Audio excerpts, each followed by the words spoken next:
Last topic हम लोग क्या लिख रहे थे? Please tell me. सर 1947 का भारतीय स्वतंत्रता ठीक है, दिवस। वहाँ तक पहुँच गया था। फ्लैग ऑफ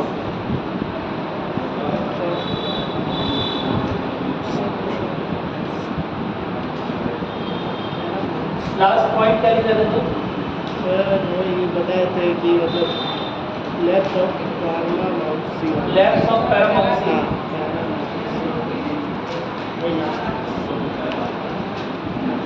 ब्रिटिश सर्वोच्चता का खत्म करने के लिए, है ना, उसी को बोलते हैं लैब्स ऑफ पैरामाउंसी। तो क्या हम 1947 के एक्ट के बारे में लिख रहे थे? हाँ, तो फिर इसमें काफ़ी सारा पार्ट हो गया है, बस कुछ चीज़ें ये लिखनी है, आज लिखने वाला काम करते हैं।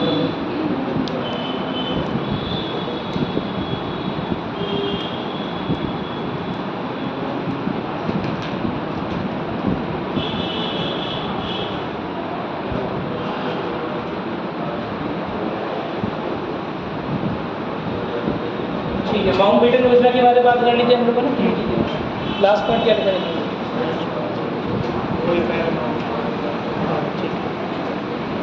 इस अधिनियम के अंतर्गत अच्छा काफ़ी काम हो गया।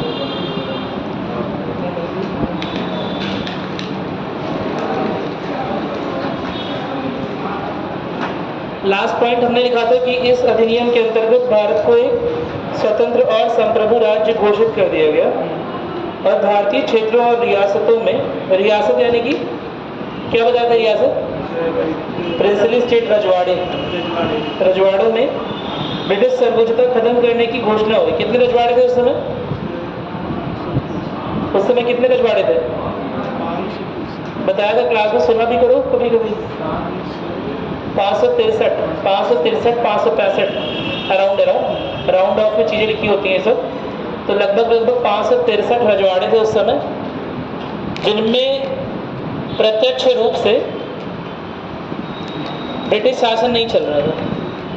ठीक है, प्रत्यक्ष रूप से ना चलने का यह मतलब कतई नहीं है कि उन राज्यों पर या उन रजवाड़ों पर ब्रिटिश प्रभाव नहीं था। ब्रिटिश प्रभाव था, लेकिन प्रत्यक्ष रूप से नहीं था, डायरेक्टली नहीं था। उसके एडमिनिस्ट्रेशन यानी कि उसके प्रशासन में सीधे तौर पर ब्रिटिशर्स इन्वॉल्व, यानी कि उसके प्रशासन में सीधे तौर पर ब्रिटिशर्स नहीं थे। उसके प्रशासनिक अधिकारियों के रूप में नहीं थे, उसकी प्रशासनिक इकाइयों को लीड नहीं कर रहे थे, नेतृत्व नहीं कर रहे थे।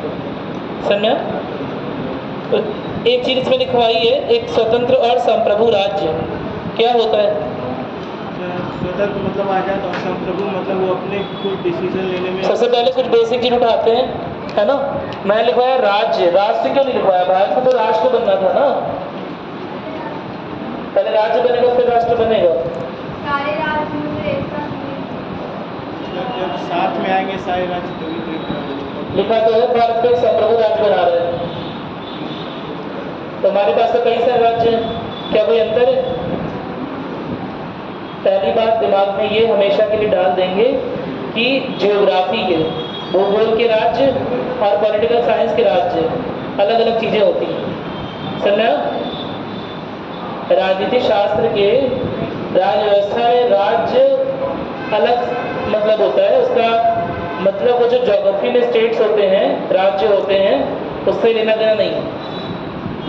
पहली बात तो ये है, जैसे कि भारत को एक संप्रभु और स्वतंत्र राज्य बना रहा है ये वाला एक्ट, तो तुम कह सकते हो सर राज्य तो हमारे यहाँ यूपी बिहार है, भारत को राज्य थोड़ा ना है, भारत तो राष्ट्र है। अरे बोलो, ठीक है। तो राज्य होता क्या? फिर राज्य की परिभाषा आ गई यहाँ पर कि समझेंगे कैसे राज्य होता क्या होता है राज्य। आपने इसके पहले सुना है भारतीय गणराज्य? सुने भारतीय राज्य? आपने एक चीज सुनी थी, भारत के राज्य सचिव सुना था, सेक्रेटरी फॉर स्टेट के लिए यूज कर रहे थे, भारत के राज्य सचिव। तो क्या भारत कोई राज्य था, देश था? क्या सब चीजें बराबर हैं? नहीं बराबर है। मेरे तो एक ही जैसी लग रही है। राष्ट्र, राज्य, सरकार, गवर्नमेंट क्या बराबर है? नहीं बराबर है। क्या अंतर हो? क्या होता है राज्य? यहाँ ज्योग्राफी में राज्य का अलग मतलब होता है, टेरिटरी, वो मत बता। समझा? सोचो राज्य क्या होता है। जो ज्योग्राफी में स्टेट्स का मतलब होता है राज्य, यूपी, बिहार, मध्य प्रदेश, उनकी बात नहीं हो रही है। यहाँ भारत की बात हो रही है। भारत की स्थापना एक राज्य के रूप में हुई। क्या होता है राज्य? जहां पर एक ही तरह के नियम, कायदे, कानून, प्रावधान लग रहे हैं। ठीक है? जहां पर एक ही तरह की गवर्नमेंट पॉलिटिकल स्ट्रक्चर को रन कर रही है। ठीक है? जहां पर एक ही तरह की सरकार सब कुछ रन कर रही है, उसे बोलते हैं राज्य। ठीक है?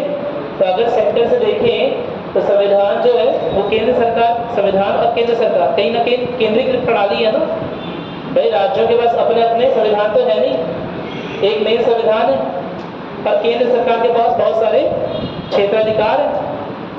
क्या मेरी बात सुने? जिन पे वो नियम, कानून, प्रावधान, कायदे बनाती है। ठीक है?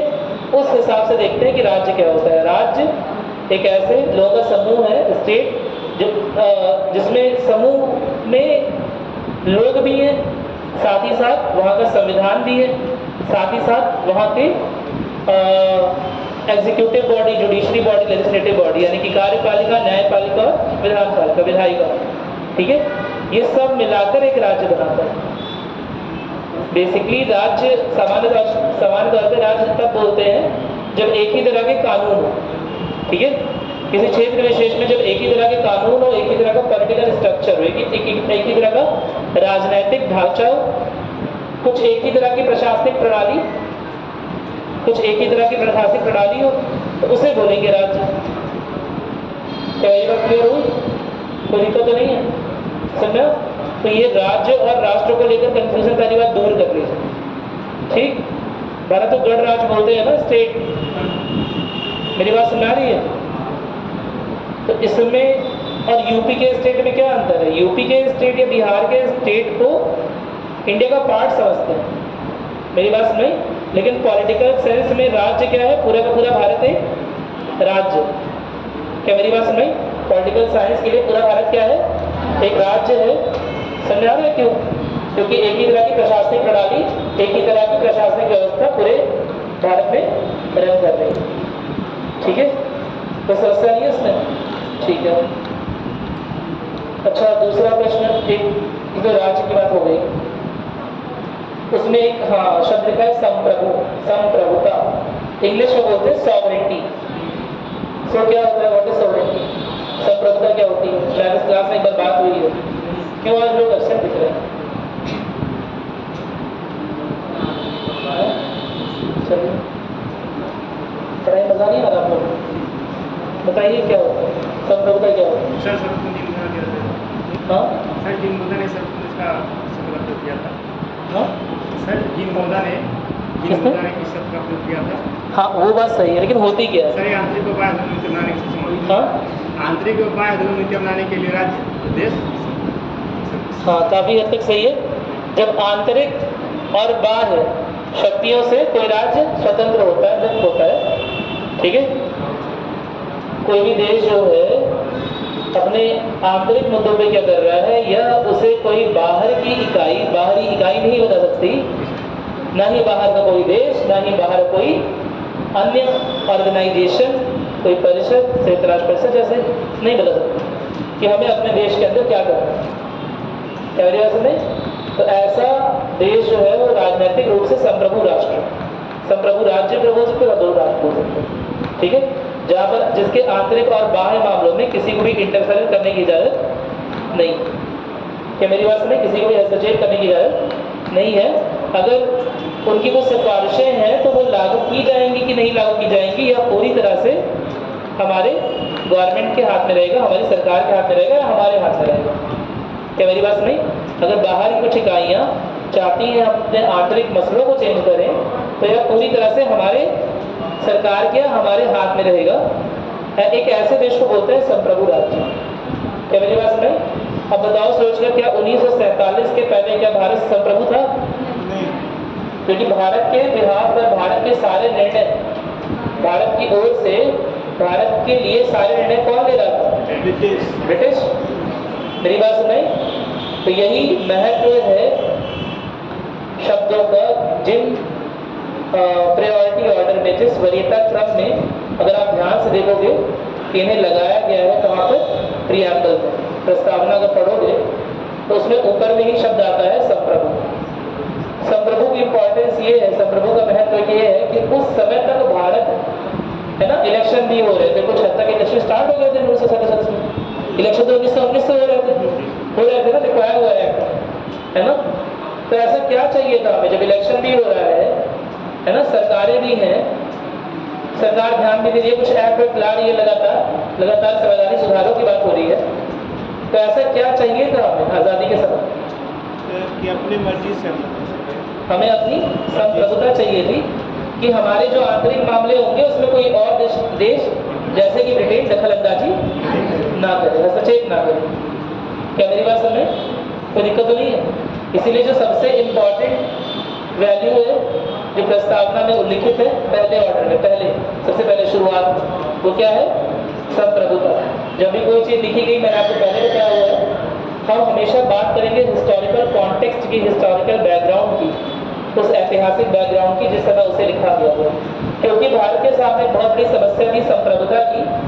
इस बात को समझते हुए क्योंकि बहुत सारी चीज़ें रंग कर, क्या अंग्रेज खराब थे बहुत? उन्होंने सती प्रथा खत्म की 1829, उन्होंने विधवा पुनर्विवाह शुरू करवाया 1854, उन्होंने भारतीय भाषाओं में पढ़ाई और उसके बाद अंग्रेजी भाषाओं में पढ़ाई स्टार्ट करवाई। पता नहीं कितने विश्वविद्यालय बन रहे, समझा रहे? दिल्ली विश्वविद्यालय वगैरह बड़े बड़े विश्वविद्यालय बनवाए। क्या मेरी बात क्लियर है? RBI बनवाया, SBI बनवाया, और समझ आ रहा है? तो बहुत सारी कनेक्टिविटी दी, यातायात के साधन दिए, तो क्या एकदम से खराब करें? ऑफकोर्स ये सब वो अपने उपनिवेश को और बढ़ाने के लिए कर रहे थे, हमारे बारे में सोच के नहीं कर रहे थे, लेकिन फिर भी उनके द्वारा बहुत सारी चीज़ें दी गई। समझा? ऐसा कई बार उनके द्वारा क्लेम किया जाता है कि अगर ब्रिटिशों का प्रादुर्भाव भारत में नहीं हुआ होता तो शायद भारत में लोकतांत्रिक व्यवस्था और 100 वर्ष लेट होती। क्या मेरी बात समझ? क्योंकि आसपास के क्षेत्र हैं, नेपाल, भूटान, जहाँ अभी भी राजा हैं, काफ़ी दिनों तक राजशाही रही है। मेरी बात समझ आ रही है? ठीक है। तो भारत में लोकतांत्रिक ढांचे को, द्विसदनीय संसद प्रणाली को लाने को, द्वैध शासन को लाने को क्या अंग्रेज रिस्पॉन्सिबल नहीं है? अंग्रेज तो जिम्मेदार है वो सब चीज़ लाने को। तो केवल बुरे तो नहीं है, तो हम उन्हें क्यों धोखा देना चाह रहे थे? एक चीज़ मैंने आपको शुरुआत में बताई थी कि सन 1857 की क्रांति के समय बहुत सारे लोग जो है वो भारतीय सैनिकों के साथ नहीं थे, स्पेशली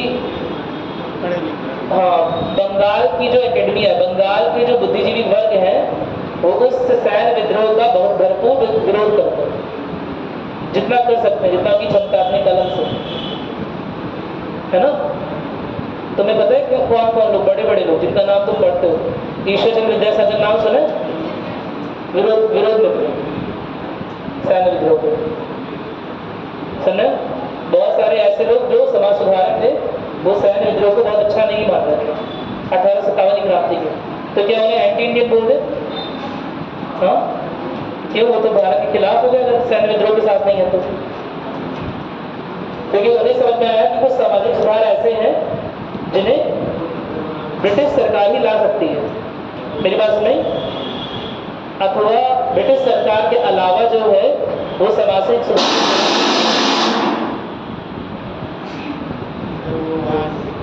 वहाँ से कि यहाँ से,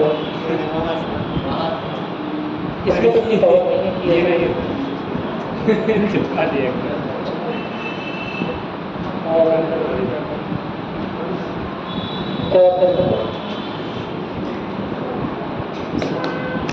क्या बात कर रहे थे? हम ये बात कर रहे थे कि सामाजिक सुधार को लाने में और उसे पूरी तरह से एकीकृत भारत पर लागू करना है। क्या ब्रिटिशों की कोई भूमिका नहीं रही है? हाँ, महात्मा गांधी ने अपनी किताब में भारतीय रेल को बोला है कि ये क्लास और कास्ट के बीच में जो खाइयां हैं वो काटने का काम कर रही है। भारतीय रेल, इंडियन रेलवे जो चला, उसने कास्ट और क्लास की खाइयों को काटने का काम किया, ऐसा लिखा है महात्मा गांधी ने अपने किताबों में। और इंडियन ओपिनियन अगर पढ़ोगे तो उसमें लिखा होगा। क्यों लिखा है ऐसा? क्या भारत में जाति व्यवस्था नहीं थी? क्या जाति व्यवस्था के अंतर्गत क्या अस्पृश्यता प्रैक्टिस नहीं की जा रही थी? अनटचेबिलिटी, छुआछूत प्रैक्टिस की जा रही थी ना। लेकिन जब अंग्रेजों ने ले आए एक ही लेवल पर, एक ही तरह का बर्थ दे दिया, एक ही तरह की सीट दे दी रेलवे में, तो चाहे किसी भी जाति के हो उसी में बैठ के जाना है और वही बाथरूम यूज़ करना है और वही वॉश बेसिन यूज़ करना है। क्या मेरी बात समझ आ रही है? इस तरह की चीज़ें मतलब मैं आपको समझा रहा हूँ कि पहले से थी, जिन्हें रिमूव करने में अंग्रेजों ने भी काफ़ी काम किया, सामाजिक सुधार की श्रेणी में काम किया। क्या मेरी बात समझ आ रही है? तो अंग्रेज इतने बुरे तो नहीं थे जितना लग रहा है प्राइमा फेसी, जितना प्रथम दृष्टया हमें लगता है। अंग्रेज बहुत बहुत बुरे थे, वो तो नहीं दिखाई दे रहा। तो फिर भारत को आज़ादी चाहिए क्यों?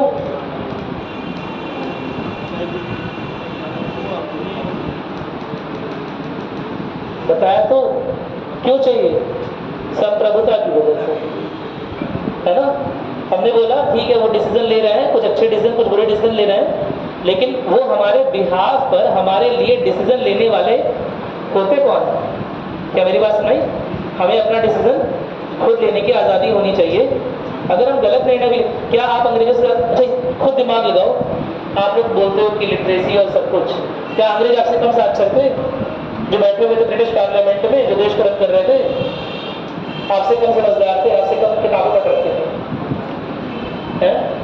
खुद ही कह रहे हो नहीं, कहीं ना कहीं अयोग्यता थी थोड़ी बहुत भारतीय समाज में, कहीं ना कहीं बहुत सारी सामाजिक बुराइयां थी।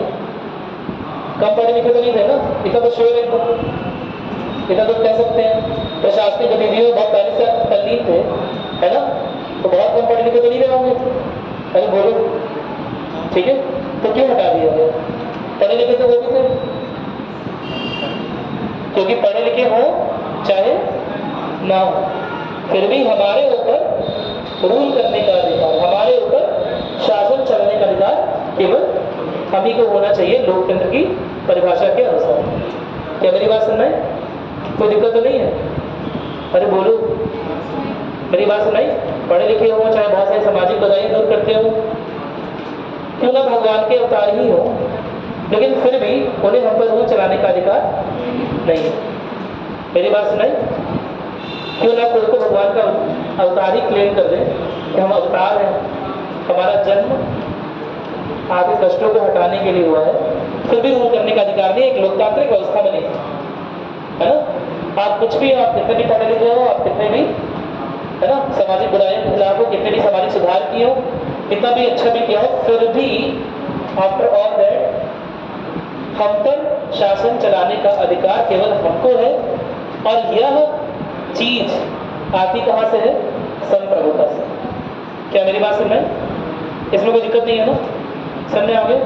ठीक है। तो संप्रभुता याद रखना है कि संप्रभुता यानी कि हम अपने खुद के प्रभु हैं।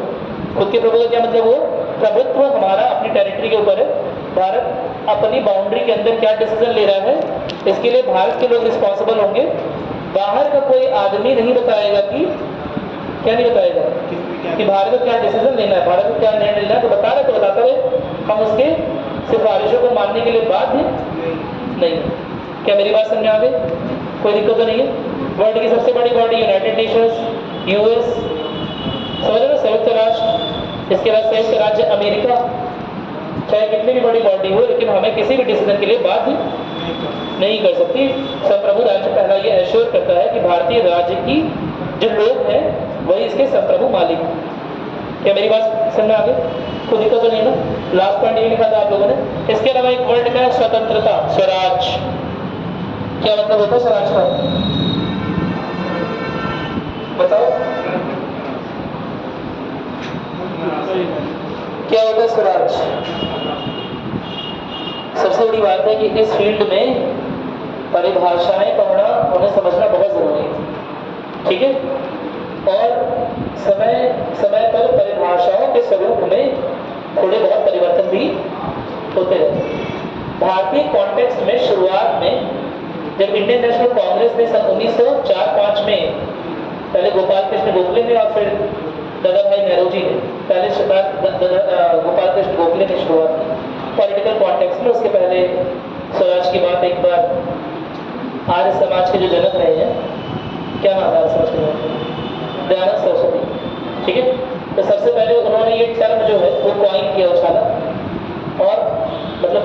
स्वराज की बात कही, और उसके बाद जो पॉलिटिकल लीडर आते हैं गोपाल कृष्ण गोखले, और उसके बाद जो सबसे पहली बार डिमांड की है स्वराज की कांग्रेस के अधिवेशन में, वो कौन है? दादा भाई नेहरू जी। लेकिन उस समय भी अगर पूछा जाए कि स्वराज का मतलब क्या है, ठीक है, तो यह समझना समझाना बेहद कठिन है, क्योंकि उस समय स्वराज का बस इतना सा मतलब था कि भारतीय विधान परिषदों में भारतीयों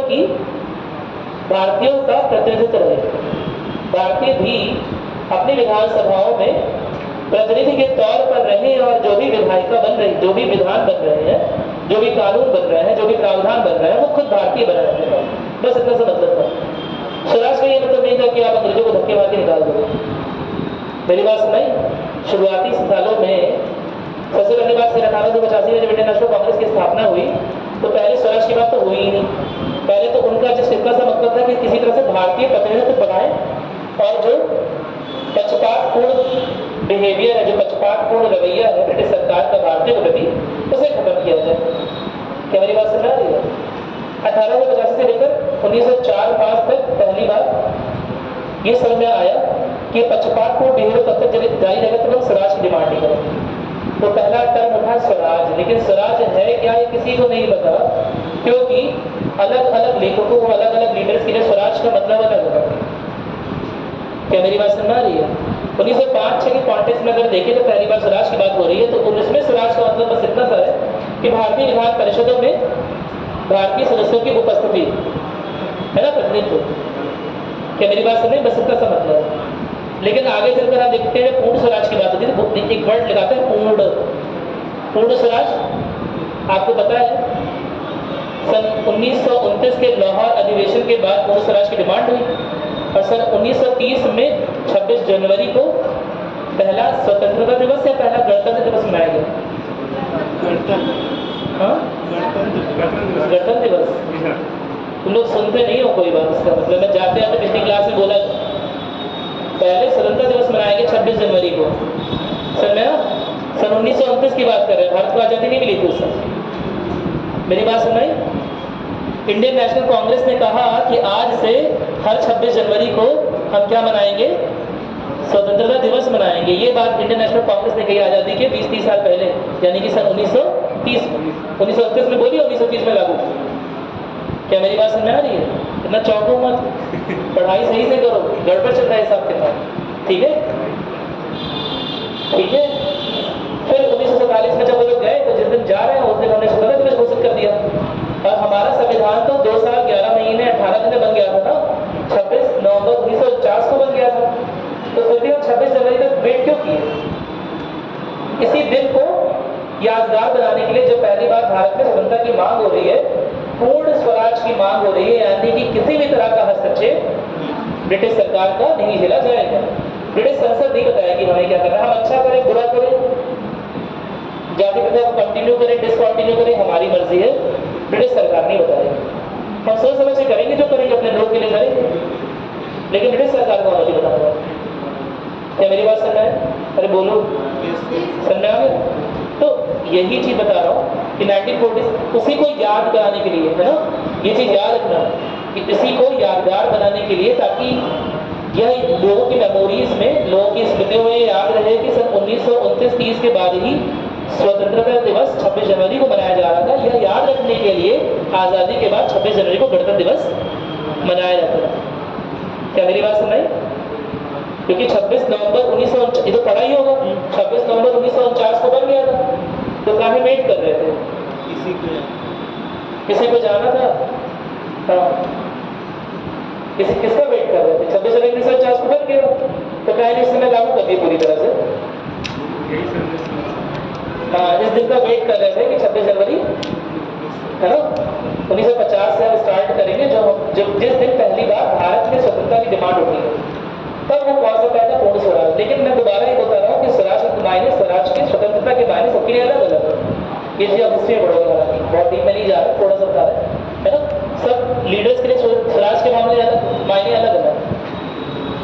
गांधी जी से पूछा जा रहा है स्वराज कैसा, स्वतंत्रता कैसी होगी, तो वो बोल रहे हैं ना केवल ब्रिटिश शासन चला जाए, बल्कि जो हमारी अपनी कमियां हैं, जाति के नाम पर, धर्म के नाम पर, वो कमियां हैं, जब तक वो भारतीय समाज में लिप्त रहेंगी तब तक हम पूरी तरह से स्वतंत्र नहीं होंगे। गांधी जी की डेफिनेशन कितनी बड़ी डेफिनेशन, तो अब बताओ स्वराज मिल गया? हाँ, मिल गया स्वराज? नहीं मिला ना? क्या मेरी बात समझ?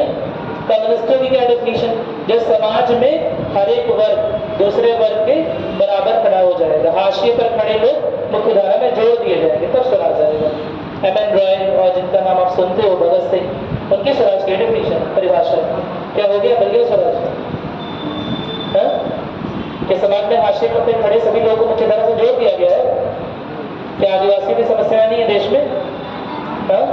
क्या अभी भी बहुत सारे गांव में और बहुत सारी जगहों पर जाति प्रथा नहीं चल रही है? चल रही है। समझ आ रहा है?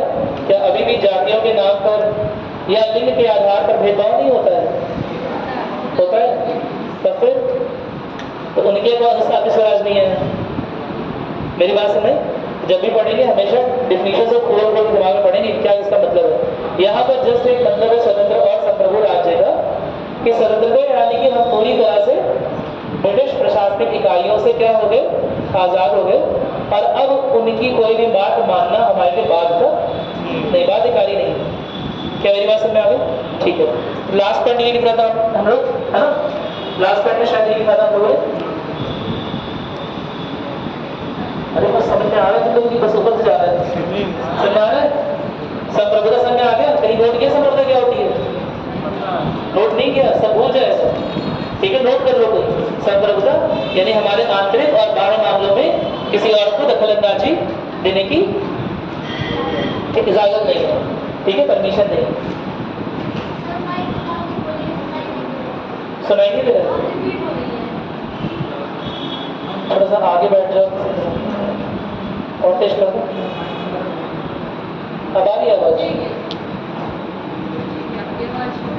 अब देखो ये माइक तो ऐसे ही रहेगा क्योंकि बहुत सारे प्रश्न, बस आगे बैठ जाओ, मैं बीच में आगे बोल देता हूँ। संप्रभुता क्या होती है? समझ आया? संप्रभुता क्या होती है?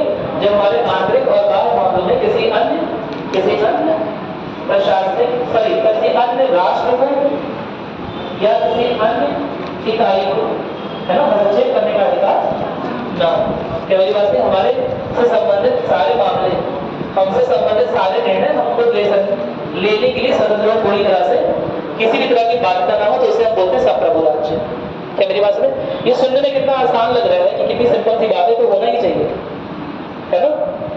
लेकिन उस समय के भारत में संप्रभुता थी नहीं थी, तो इसीलिए बहुत बड़ी बात है भारत की संस्कृति।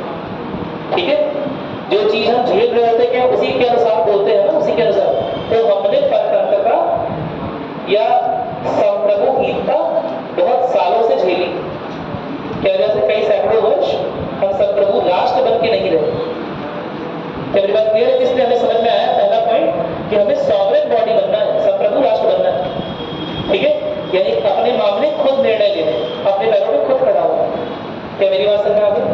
कोई दिक्कत नहीं है इसमें? लिख लिया अपना? चलो,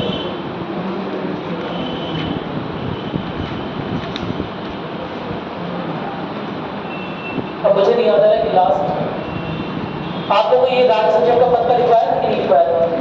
कि सेक्रेटरी ऑफ स्टेट का पद खत्म कर दिया गया, लिखवाया था? नहीं ना? तो नोट करिएगा, लिखिए। अच्छा, 1935 के एक्ट वाला लिखवा दिया था? लिखवाया था? नहीं, वो एक्ट नहीं, ये 1947 में लिखवाया था कि जब तक नए कानून नहीं बनेंगे, जब तक संविधान नहीं बनेगा, तब तक 1935 के एक्ट के अनुसार ही शासन को रन किया जाएगा। लिखवाया गया? ठीक है, तब लिखिएगा इसके आगे। देखिए, इस एक्ट के अंतर्गत, इस अधिनियम के अंतर्गत, हाँ उसी में लिखेंगे।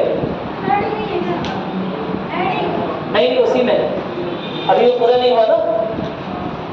इस अधिनियम के अंतर्गत भारत के राज्य सचिव के पद को समाप्त कर दिया गया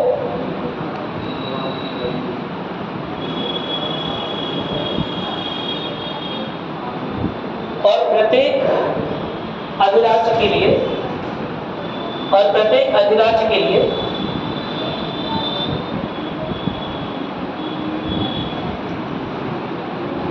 अधिराज्य के लिए गवर्नर जनरल का प्रावधान, गवर्नर जनरल का प्रावधान किया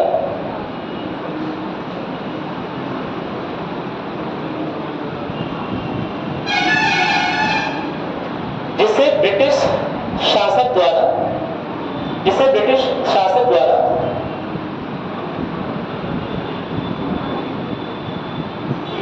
जिसे ब्रिटिश शासक द्वारा नियुक्त किया जाना था, नियुक्त किया जाना था,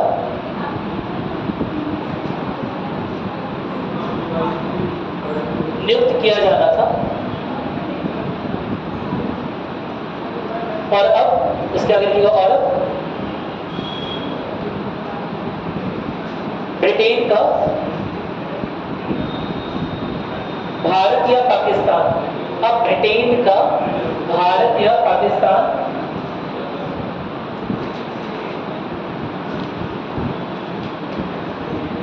पाकिस्तान की सरकार के संबंध में कोई उत्तरदायित्व नहीं था, कि सरकार के संबंध में कोई उत्तरदायित्व नहीं था। ठीक है,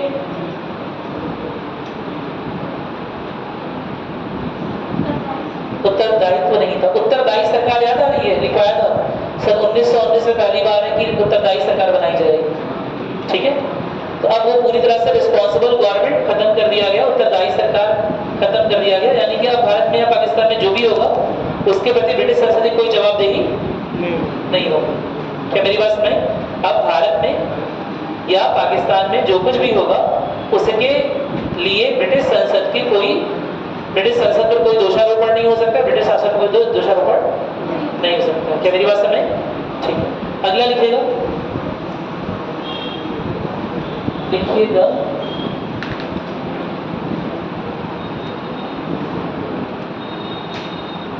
लिखिएगा नामित गवर्नर जनरल, नहीं उसी में अभी है, अभी इंडियन इंडिपेंडेंस एक्ट लिख रहा है ना, 1947 के जो आजादी है, जो एक्ट आया उसमें क्या क्या प्रावधान है। ठीक, तो लिखिएगा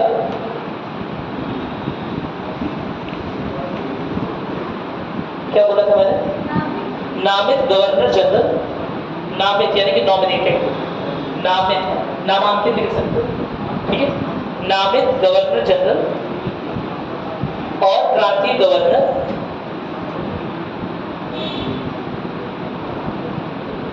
प्रांतीय गवर्नरों को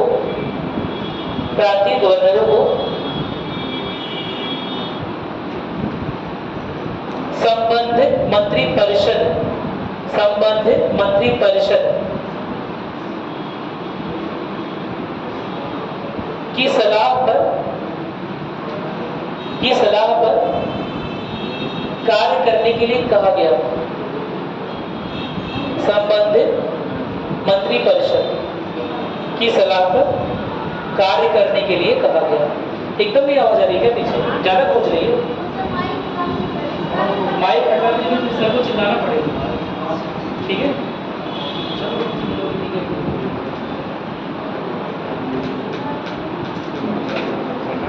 इतना लिख लिया, अब आवाज आ रही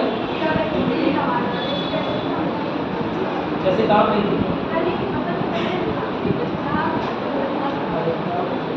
इधर समझ आ गया?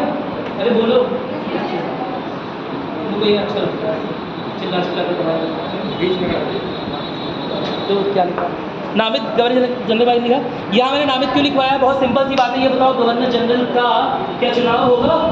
नहीं चुनाव होगा। कौन नामित कर रहा है? अभी भी ब्रिटिश संसद नामित कर रही है, लेकिन नामित कर रही है तो किसकी सहायता से कर रही है? जो उस समय मंत्रिपरिषद बैठी हुई है जिसमें अधिकतर लोग भाग रहे थे। क्या मेरी बात सुन रहे? कोई दिक्कत तो नहीं है ना? ठीक है, और ये भी बोला गया कि अभी जो गवर्नर जनरल बने हुए हैं, है ना, एक और बात है, यहाँ गवर्नर जनरल से बोल रहा हूँ, लेकिन तुम समझोगे viceroy and governor general, मेरी बात सुन रहे? तो वहाँ नहीं पहुँचा, अभी गवर्नर वहाँ बैठने जो वॉइस राय है उसको नहीं लिखना, वरना कंफ्यूज हो जाओगे। वॉइस राय एंड गवर्नर, ठीक है, क्या अंतर है इसके बारे में पहले बात कर चुके हैं, इसमें बहुत डीपली हो जाए। ठीक है, कि वॉइस राय की पोस्ट को अपडेट किया गया था वॉइस राय एंड गवर्नर की, गवर्नर की पोस्ट को पूरी तरह खत्म नहीं किया गया था, जैसे किताबों में लिखा होता है वाइसराय की पोस्ट को अपडेट किया था, उसे एक और रिस्पॉन्सिबिलिटी दी गई थी, ठीक है, वाइसराय एंड गवर्नर जनरल। तो वो अब पद जो है वो नामित है, तो दिक्कत तो नहीं है ना। अंतिम वाइसराय जो ब्रिटेन की संसद द्वारा अपॉइंटेड था, अंतिम ब्रिटिश वाइसराय कौन था? Lord Mountbatten. और प्रथम भारतीय वाइसराय कौन था? सी राजगोपालाचारी, ठीक है। तो इतना नोट कर लिया, ये सब मंत्रिपरिषद के अनुसार ही काम करेंगे, और जो इन्हें बहुत सारी स्वायत्त शक्तियां मिली हुई थी वो पूरी तरह से खत्म हो गई। क्या मेरी बात क्लियर है? वाइसराय की स्वायत्त शक्तियां पूरी तरह से छीन ली गई हैं, अब अपने ऑटोनोमी पे काम नहीं करेगा, अपना जो मन आया वैसा काम नहीं कर रहे, ठीक है। जो मंत्रिपरिषद बोलेगी, जो सिफारिश करेगी, वही काम किया जाएगा।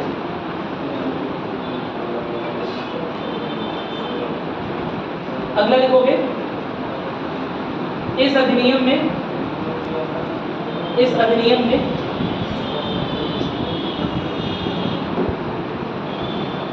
इस अधिनियम में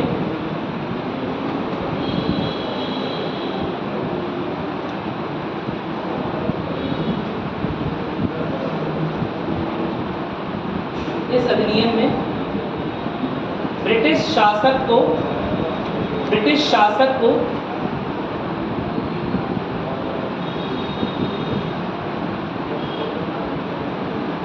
विधेयक को आरक्षित करने, विधेयक कोई बिल है, विधेयक को आरक्षित करने और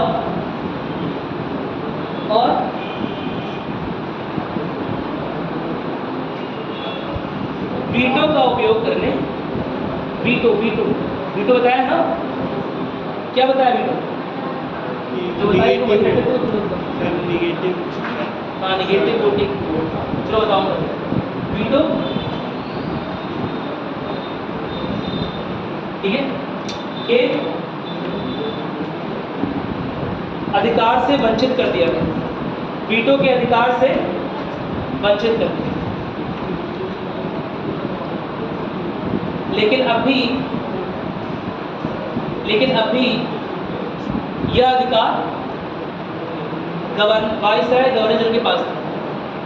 वाइसराय नहीं कुछ चाहो तो वाइसराय एंड गवर्नर लिख लो, लेकिन यह अधिकार अभी वाइसराय एंड गवर्नर जनरल के पास था, ठीक है। वाइसराय एंड गवर्नर जनरल अलग अलग आदमी नहीं है, एक ही आदमी। उसे वाइसराय इसलिए बोलते हैं क्योंकि वो बड़ा पद है। मेरी बात सुनाई? जनरल के पास था,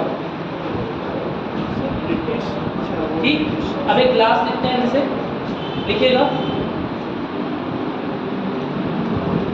तात्कालिक ब्रिटिश प्रधानमंत्री, यानी कि उस समय के ब्रिटिश प्रधानमंत्री हैं, क्लीमेंट एटली, हाँ लिखना है, तात्कालिक ब्रिटिश प्रधानमंत्री क्लीमेंट आधा का लिख दूं मैं? लिख दीजिए।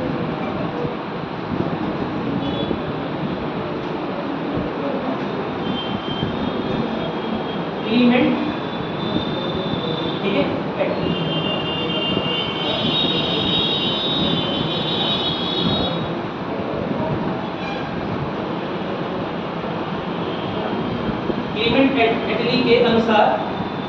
क्लीमेंट एटली के अनुसार यह अधिनियम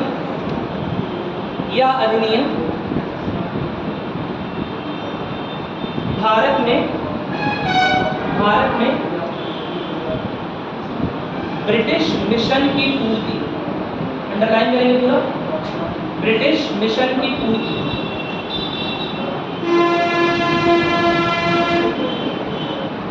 ब्रिटिश मिशन की पूर्ति के तहत था।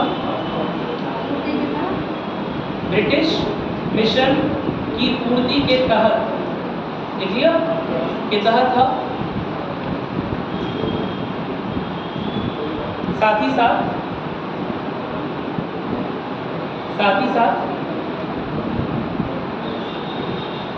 हाउस ऑफ लॉर्ड्स के लॉर्ड सैमुअल के मुताबिक हाउस ऑफ लॉर्ड्स के लॉर्ड सैमुअल के मुताबिक, हाउस ऑफ लॉर्ड्स के लॉर्ड सैमुअल, उनका नाम है लॉर्ड सैमुअल, ठीक है, सैमुअल, लॉर्ड सैमुअल के मुताबिक इस अधिनियम को युद्ध के बिना एक शांति की संधि,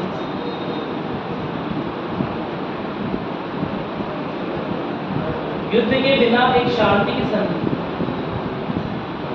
इसे भी अंडरलाइन करो, युद्ध के बिना एक शांति की संधि के रूप में प्रस्तुत किया गया, के रूप में प्रस्तुत किया गया।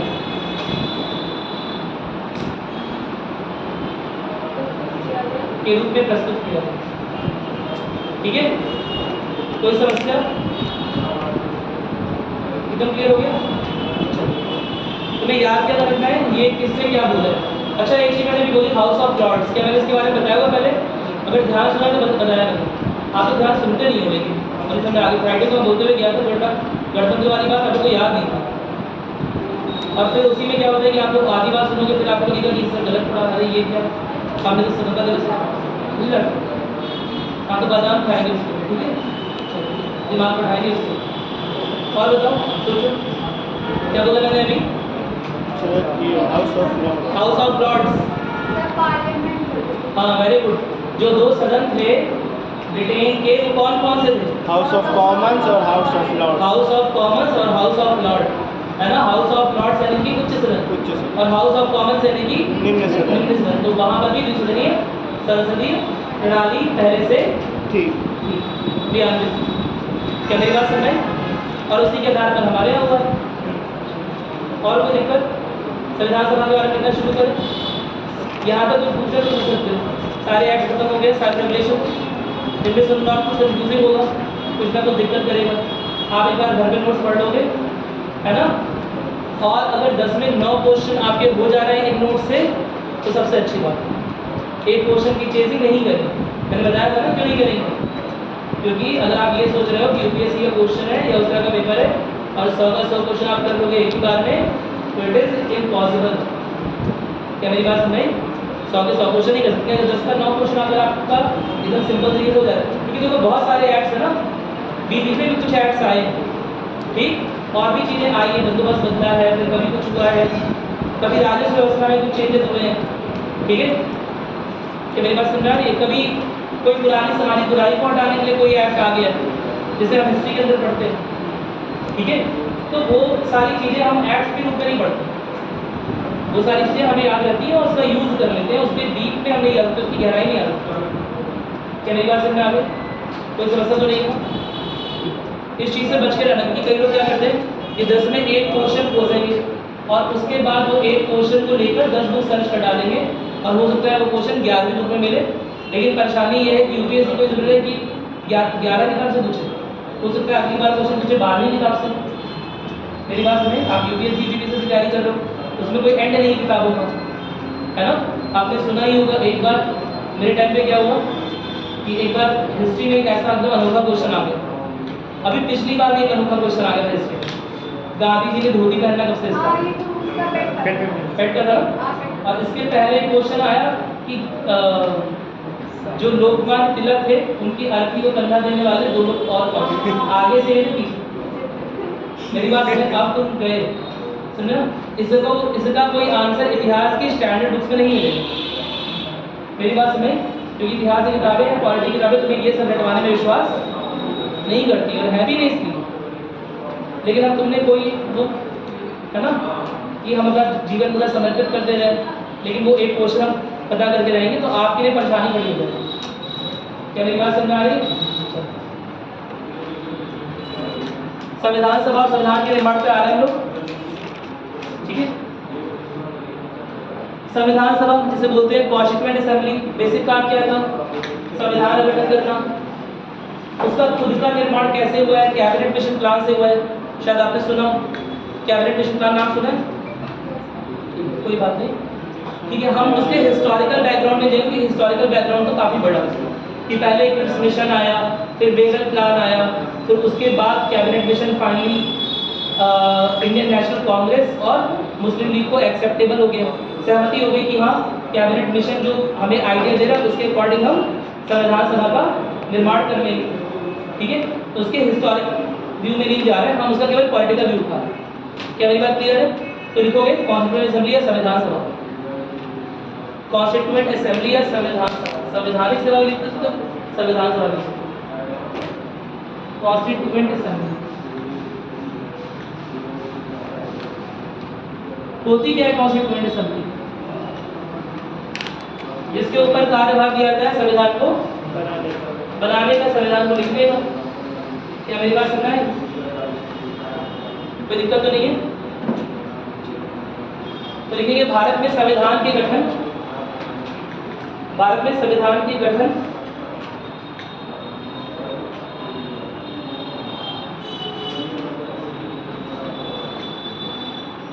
भारत में संविधान के गठन के बारे में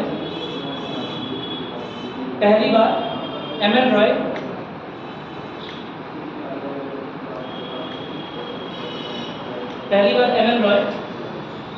ब्रैकेट में सन 1934, एम.एन. रॉय सन 1934 में बात की या रखी, बात की, ठीक है। हिंदी में कुछ गड़बड़ हो सही कर लेना उसको, ठीक है। बात समझ में आ गई मेरी? क्या मैं बोल रहा हूँ कि पहले ऐसा नहीं कि सीधे एक ही बार में 1946 में संविधान सभा का गठन हो, पहले से इसके बारे में बात रखी जाती है। क्या आपने जिन्ना के 14 पॉइंट्स सुने? 14 पॉइंट्स ऑफ नेहरू सुना? नेहरू पॉइंट सुना? नेहरू 14 पॉइंट, जिन्ना के 14 पॉइंट इस तरह है ना। जब साइमन कमीशन भारत आया था ना, और जब अपनी रिकमेंडेशन उसने दी थी, कहानी सुना चुका हूँ है ना। जब साइमन कमीशन भारत आया था अपनी सिफारिशों को गोलमेज सम्मेलन के पास रख रहा था, तो भारत के बुद्धिजीवी वर्ग को लगेगा भाई हम किससे कम है, हम भी बता सकते हैं कि हमारा संविधान कैसे बना होना चाहिए। क्या मेरी बात सुने? तो उस समय पर मोतीलाल नेहरू ने, जवाहरलाल नेहरू के पिताजी थे है ना, और काफी फेमस लॉयर थे उस समय के, उन्होंने है ना एक रिपोर्ट लिख के दी शुरुआत में कि हमारा अगर जो संविधान बने उसमें ये चीजें, मूलभूत चीजें होनी चाहिए। क्या मेरी बात क्लियर? उनके ही बाद में उनके ही राइवल कौन थे? मोहम्मद अली जिन्ना। तो मोहम्मद अली जिन्ना ने भी 14 बिंदु दी कि ये चीजें होनी चाहिए संविधान में। क्या मेरी बात समझ आ रही है? फिर पहली बार बात हो रही है प्रावधानों की कि किस तरह के प्रावधान होने चाहिए संविधान में। क्या मेरी बात क्लियर है? लेकिन प्रावधान तो बहुत सारे हो सकते हैं, डिसाइड कौन करेगा? कोई एक सभा होनी चाहिए डिसाइड करेगा, ठीक है। कोई एक सभा बनानी पड़ेगी ना, कोई कुछ लोग रहेंगे, कुछ एक्सपर्ट्स रहेंगे, वही बात कर सकते हो उस बारे में। तो उसके लिए पहली बार संविधान सभा गठन होना चाहिए, यह विचार एम.एन. रॉय के दिमाग में है। एम.एन. रॉय आपको पता ही होगा, पहले कम्युनिस्ट बोले जाते हैं इंडिया के, है ना, पूरी तरह से कम्युनिज्म से इंस्पायर्ड थे, कोई समस्या नहीं है सर, ठीक है। आगे लिखते हैं, हाँ अब ये तो नहीं याद है, पढ़ा होगा कहीं याद है, ठीक है। एम.एन. रॉय आप देखकर आओगे पूरा नाम क्या है, ठीक, आप क्लास में बताओगे। इसके बाद देखो, फिर जब इनकी ये रिकमेंडेशन, इनकी सिफारिश आ गई, तो सन 1935 में क्या हुआ? 1935 में ये आइडिया इंडियन नेशनल कांग्रेस को भी समझाया कि हमारे पास क्या होना चाहिए, कोई संवैधानिक सभा होनी चाहिए, क्योंकि 1935 में गवर्नमेंट ऑफ इंडिया एक्ट आया, मेरी बात समझ? और गवर्नमेंट ऑफ इंडिया एक्ट किसकी रिकमेंडेशन पे आया हुआ है, किसकी सिफारिशों पर? साइमन आयोग की, है ना। तो साइमन आयोग जो कि पूरी तरह से ब्रिटिशर्स के द्वारा बनाया हुआ, 7 सदस्य थे, लेकिन सारे सारे कौन थे? ब्रिटिशर्स थे, मेरी बात समझ? तो यह बात अब पूरी तरह से पचेगी नहीं किसी भी इंडियन नेशनल कांग्रेस को, और वह डिमांड करेगी कि अब से जो भी संवैधानिक सुधार किए जाए वो किसी संवैधानिक सभा के अंतर्गत ही रखे किए जाए। क्या मेरी बात समझ? जिसमें भारतीयों का भी प्रतिनिधित्व हो, भारतीय भी उसका पार्ट बने उस सभा में। क्या मेरी बात क्लियर है? अरे भारतीयों के लिए संविधान लिख रहे हो ना, भारतीयों के प्रावधान लिख रहे हो, तो भारतीयों का तो रोल होना ही चाहिए। मेरी बात क्लियर है? तो लिखोगे, देखो सन 1935 में कांग्रेस ने पहली बार संविधान सभा के गठन की मांग की, और सन 1938 में संविधान सभा के गठन की मांग की।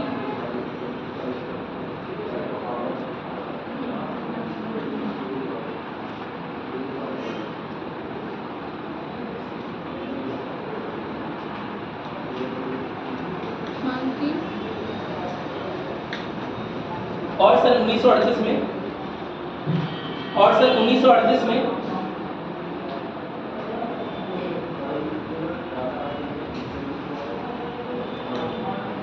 जवाहरलाल नेहरू ने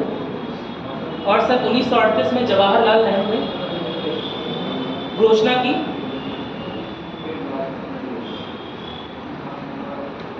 कि भारत का संविधान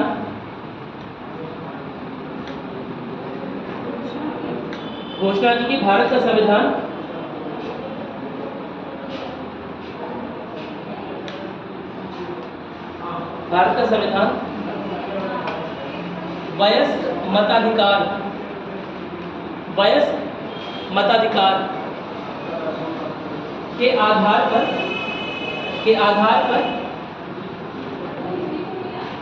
वयस्क मताधिकार के आधार पर चुनी हुई संविधान सभा द्वारा किया जाएगा। चुनी हुई संविधान सभा द्वारा बिना किसी बाह्य हस्तक्षेप के किया जाएगा।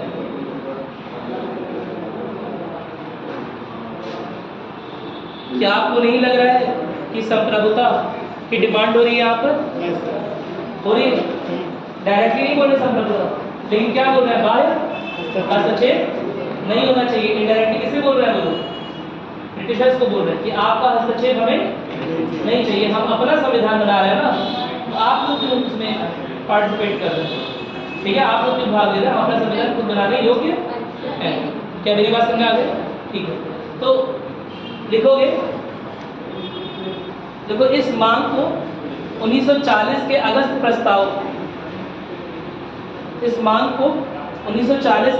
प्रस्ताव में ब्रिटिश सरकार द्वारा इस मांग को 1940 के अगस्त प्रस्ताव द्वारा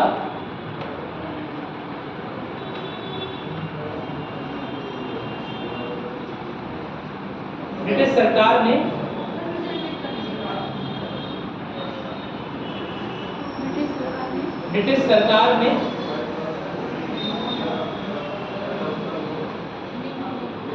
पूरा किया या माना कह सकते, पूरा क्या माना। ठीक है, मांग को मानेंगे ना, पहले भी बात हो रही थी, मेरी बात नहीं। पूरा क्या मतलब लिखिएगा? माना। पहली बार अगस्त जो ऑफर से बोलते हैं, अगस्त ऑफर या अगस्त प्रस्ताव। तो बेसिकली अगस्त प्रस्ताव में क्या हुआ कि यह बात मानी जा रही है कि हाँ ठीक है, भारतीयों का संविधान किसके द्वारा बनाया जाए? भारतीयों के द्वारा बनाया जाए। क्या मेरी बात समझ में? ठीक है। अब इसके बाद क्या होगा? क्रिप्स मिशन आएगा सर 1942 में। सर स्टैफोर्ड क्रिप्स जो कि उस समय के बहुत मशहूर जर्नलिस्ट थे, वो इंडिया आते हैं और जायजा लेने की कोशिश करते हैं कि हमारे संविधान सभा गठन कैसे किया जाएगा। क्या भारतीयों के मन में है, क्या भारतीय जो लीडर्स है, जो नेता है, उनके मन में क्या है? संविधान सभा गठन कैसे होना चाहिए। क्या मेरी बात सुनी? क्या उन्हें हमारी गाइडेंस की जरूरत है? क्या अलग अलग संविधान सभाओं की जरूरत है, अलग अलग राज्यों के लिए, प्रांतों के लिए, या एक ही संविधान सभा से सब कुछ का काम हो जाएगा? मेरी बात समझ आ रही है? क्या भारत पाकिस्तान में डिवीजन होना जरूरी है, जिसकी मांग 1940 में स्टार्ट कर दी गई थी? मेरी बात समझ? या एक ही संविधान सभा के अंतर्गत काम हो जाएगा? इन सब चीज़ों पर जायजा लेने के लिए, रिपोर्ट सबमिट करने के लिए क्रिप्स मिशन यहाँ पर किसके नेतृत्व में आता है? Sir Stafford Cripps. क्या मेरी बात क्लियर है? नहीं आता है, लेकिन इसे मानते नहीं है। क्रिप्स मिशन आता है लेकिन इसका बहिष्कार हो जाता है। क्या मेरी बात सुन? इसके द्वारा जो रिपोर्ट सबमिट की जाती है, उसे जब ब्रिटेन की संसद यहाँ पर बोलेगी तो लोग ना जो मुस्लिम लीग है वो मानेगी और ना ही इंडियन नेशनल कांग्रेस मानेगी। क्या मेरी बात समझ आ रही? ठीक है, लिखिएगा 1942 में स्टैफोर्ड क्रिप्स के नेतृत्व में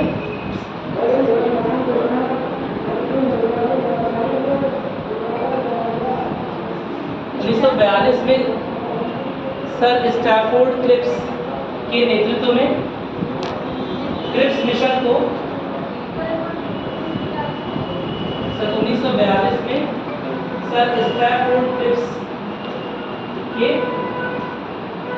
नेतृत्व में क्रिप्स मिशन को भारत भेजा गया।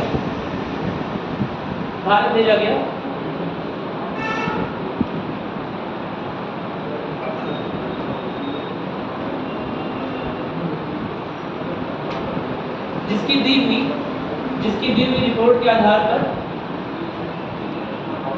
हुई रिपोर्ट के आधार पर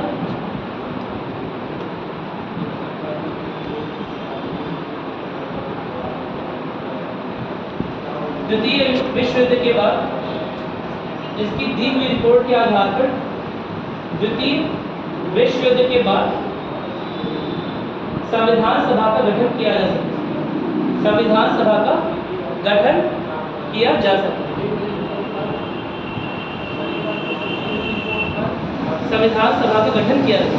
जिसकी दी हुई रिपोर्ट के अनुसार द्वितीय विश्व युद्ध, सेकेंड वर्ल्ड वॉर हुई थी ना उस समय 1942 के उस समय पता है ना आपको, सेकेंड वर्ल्ड वॉर हुई, ठीक है। इसलिए भी बड़ा जरूरी था, इसलिए लोग मिशन पे मिशन भेज रहे थे। क्यों भेज रहे थे? क्योंकि भारतीयों का मन जीतना चाह रहे थे कि कहीं भारतीय सैनिक जो है वो वॉर से भागकर दोबारा अपने घर ना आ जाए। इसलिए उनसे स्वतंत्रता के वादे कर रहे थे। क्या मेरी बात सुने? स्वतंत्रता के वादे क्यों कर रहे थे? क्योंकि आपको पता है कि बिना कांग्रेस की सहमति के हमारे सैनिकों को द्वितीय विश्व युद्ध का हिस्सा बना लिया गया। क्या मेरी बात सुने? कांग्रेस एक बार की बात नहीं, तो हमारे सैनिक है और वो आपकी आपस में लड़ाई है, आप क्यों नहीं जाते भाई, है ना? उसमें अगर जान जाएगी तो किसकी जाएगी? हमारे सैनिकों की जाएगी। नुकसान किसका होगा? हमारा होगा। हमारे रिसोर्सेज, हमारे स्रोत खत्म होंगे। क्या मेरी बात सुना रही? इस मुद्दे को लेकर कांग्रेस जो है वो मंत्रिमंडल से इस्तीफा भी देती है, ठीक है। जो प्रांतीय विधान परिषद में जहाँ कांग्रेस जीत कर आई थी और विधायिका को चलाने की कोशिश कर रही थी, वहाँ से इस्तीफा भी दे देगी। और क्या करेगी? और दबाव डालेगी सरकार पर कि जो हमारे सैनिक हमसे बिना पूछे द्वितीय विश्व युद्ध में लगाए गए हैं उन्हें वापस ले आएंगे। ऐसे में क्या कहा जाएगा सरकार की तरफ?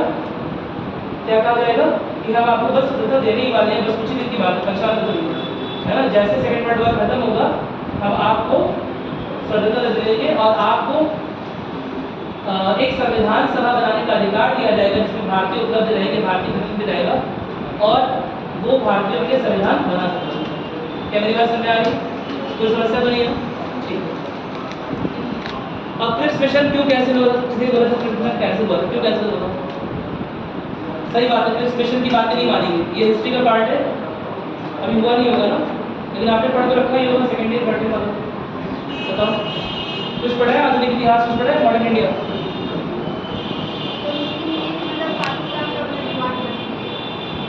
पाकिस्तान में डिमांड कर रहे थे, कैंसिल हो गया सर? क्योंकि ये सर द्वितीय विश्व युद्ध के बाद अब सर द्वितीय विश्व युद्ध के बाद सर इसका चयन किया गया, इसीलिए रिस्क कर दिया। और फिर मिशन की जो रिपोर्ट थी उसमें तो संविधान सभा बनाने की बात हुई थी। वो कह रहे थे हम भारत को संप्रभु कर देंगे और सब कुछ कर देंगे, तो फिर कैसे क्यों किया? हाँ,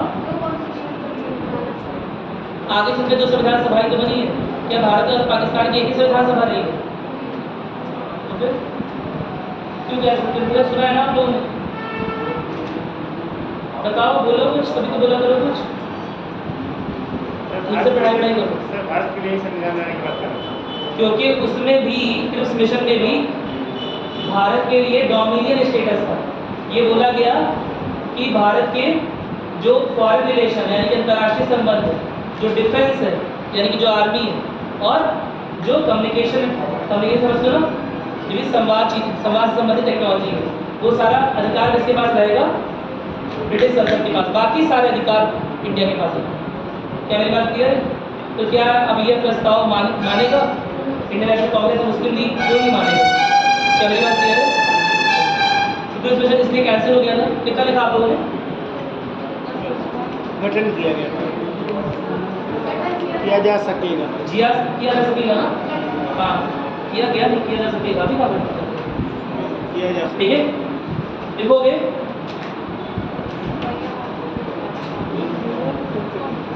हाँ, इसके अलावा क्रिप्स मिशन अलग अलग संविधान सभाओं की बात कर रहा था, ठीक है। और भी चीज़ें क्रिप्स मिशन में मुस्लिम लीग के द्वारा ना अपनाए जाने का कारण ये भी था कि मुस्लिम लीग पहले से ही कह रही थी अलग अलग संविधान सभाएँ हों, ठीक है, और अलग संविधान सभाओं के बारे में कुछ भी क्रिप्स मिशन बोल नहीं रहा था कि कैसे होंगी, क्या बनेगा, क्या नहीं बनेगा। भाई अलग संविधान सभाओं के बारे में तब बोले ना जब यह निर्धारित हो चुका हो कि भारत कौन सा हिस्सा है और पाकिस्तान कौन सा हिस्सा है। लेकिन सन 1942 में डिसाइड ही नहीं हुआ था कि कौन सी टेरिटरी पाकिस्तान को दी जानी है, कौन सा क्षेत्र पाकिस्तान के अंतर्गत आएगा। क्या मेरी बात सुनाई? तो अलग संविधान सभा बनेगी कैसे? भाई एक टेरिटरी पहले डिसाइड करेंगे ना कि यह क्षेत्र पाकिस्तान का है, इसमें से चुने हुए प्रतिनिधि आएंगे और वह संविधान सभा का हिस्सा बनेंगे। क्या मेरी बात क्लियर है? तो यह मांग थी कि किसी भी तरह से अलग कर दिया जाए, क्योंकि अब यह मांग काफ़ी बढ़ रही थी। तो एक यह भी कारण है कि मुस्लिम लीग डिमांड कर रही थी, क्या डिमांड कर रही थी? अलग पाकिस्तान की, अलग पाकिस्तान के लिए संवैधानिक सभा की। उन्होंने बोला ये संवैधानिक सभा दोनों के पर्पस नहीं कर पाएगी, क्योंकि पहले ही बोला जा रहा था कि हिंदू और मुस्लिम अलग अलग राष्ट्र हैं। ये मुस्लिम लीग का मोटो था स्टार्ट में उस समय 1940 के दशक में हम देखते हैं। क्या मेरी बात क्लियर है? तो अलग अलग अगर राष्ट्र हैं तो फिर एक ही संविधान सभा के अनुरूप एक ही तरह के प्रावधान कैसे लागू कर सकते हैं? क्या मेरी बात समझ? और इस वजह से भी क्या किया गया, क्रिप्स मिशन की मांगों को, मतलब जो भी रिपोर्ट थी वो नहीं माना, जो भी उसकी सिफारिशें थी वो लागू नहीं हो पाए। कोई दिक्कत नहीं है ना इसमें? ठीक है, नोट कर लीजिएगा इस बात को। लिखिए क्रिप्स प्रस्ताव को अस्वीकार कर दिया गया।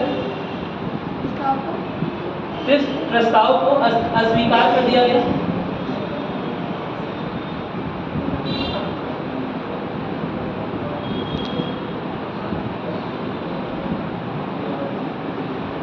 आपको ये समझना है कि क्रिप्स प्रस्ताव को मुस्लिम लीग ने अस्वीकार नहीं किया, इंडियन नेशनल कांग्रेस ने, भारतीय राष्ट्रीय कांग्रेस ने अस्वीकार कर दिया। और क्या कर रहा था जो मैंने बताया, क्या बताया मैंने आपको? हाँ, डोमिनियन स्टेटस दे रहा है। डोमिनियन स्टेटस क्या था कि अभी भी ब्रिटिश के पास कुछ पावर रह जाएगी भारतीय मुद्दों। क्या मेरी बात समझ आ रही? तो क्रिप्स प्रस्ताव का अस्वीकार कर दिया गया और ब्रिटिश सरकार द्वारा संविधान सभा के गठन के लिए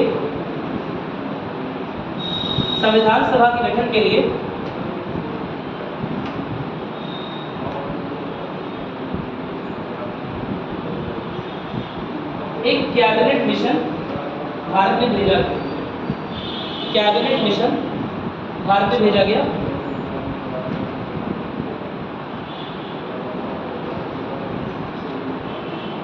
कैबिनेट मिशन भारत में भेजा गया। अब वह कैबिनेट मिशन क्या करेगा? वह कैबिनेट मिशन बोलेगा कि जो भैया पहले के इलेक्शन हुए थे 1939 के 1939 वाले, 1937 वाले, मेरी बात समझ?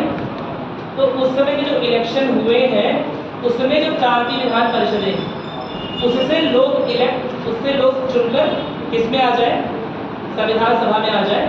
और ऐसे ही लोग को संविधान सभा बनाने की जिम्मेदारी या संविधान बनाने की जिम्मेदारी दी। क्या मेरी बात समझ? कोई दिक्कत तो नहीं है ना? ठीक है, नोट करिएगा। कैबिनेट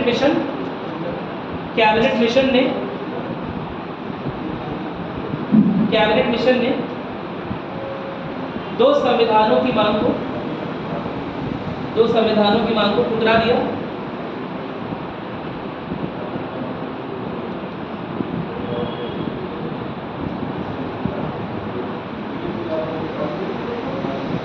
लेकिन संविधान सभा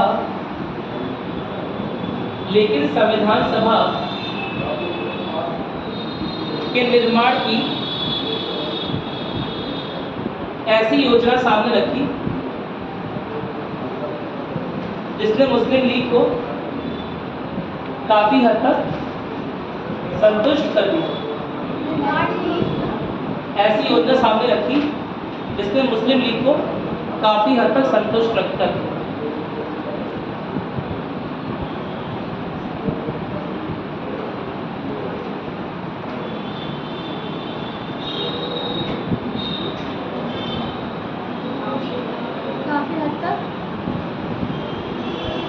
संतुष्ट कर दिया। देखिएगा इस मिशन के, भाई कैबिनेट मिशन के, इस मिशन के द्वारा सुझाए गए प्रस्तावों के तहत, इस मिशन के द्वारा सुझाए गए प्रस्तावों के तहत नवंबर 1946 में नवंबर